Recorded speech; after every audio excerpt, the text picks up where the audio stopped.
حضرت سیدنا ابو ہریرہ رضی اللہ تعالی عنہ فرماتے میں نے حضور سے 2 طرح کے علوم سیکھے. کتنی طرح کے؟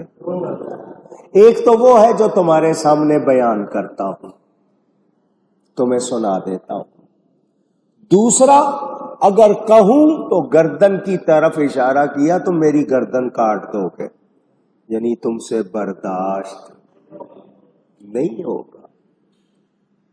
یہ تو حضور نے ان کو سکھا دیے، ان کو 2 طرح کے علوم. یہ شان تو ابو ہریرہ کی ہے، مولا علی کی کتنی شان ہوگی جن کے لیے حضور فرمائے میں علم کا شہر ہوں اور علی اس کا دروازہ ہے. ان کا نہ صحیحاً انا دار الحکمت وعلی بابھا، میں علم کا شہر ہوں، میں حکمت کا گھر ہوں، علی اس کے دروازہ. دھیان سے سننا، حضور نے فرمایا میں علم کا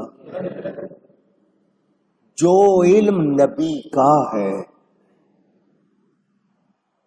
وہ علم نہیں جو آج جس کو آپ علم کہتے ہیں، وہ علم جو نبی کا ہے. اور وہ کس کا دیا ہوا ہے؟ اس علم کے دروازہ کون ہے؟ حضرت علی. تو حضرت ابو ہریرہ نے تو سیکھا ہے 2 طرح کا، اور نبی کے علم کے دروازہ حضرت علی. تو حضرت علی کے علم کی کیا شان ہوگی، اور پھر اس علم کے شہر میرے نبی کی کیا شان ہوگی. اب آپ کو یہ جملہ سناتا چلوں. سلونی عربی کا لفظ ہے، آپ وہ اپنے نمک والا نہ کہہ لیجئے گا کہ یہ سلونا ہے یا سلونی چیز ہے، وہ نہیں کہہ لیجئے گا.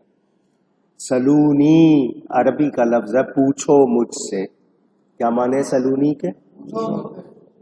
پوچھو مجھ سے. یہ نبی نے کہا ہے یا علی نے کہا ہے؟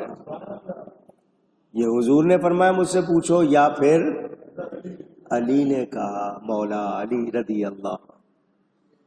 کیا ان کے علم کا اندازہ ہو سکتا ہے؟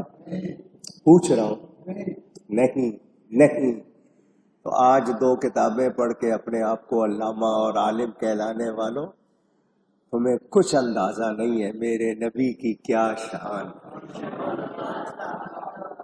کیا مرتبہ اور کیا مقام ہے، کوئی جان سکتا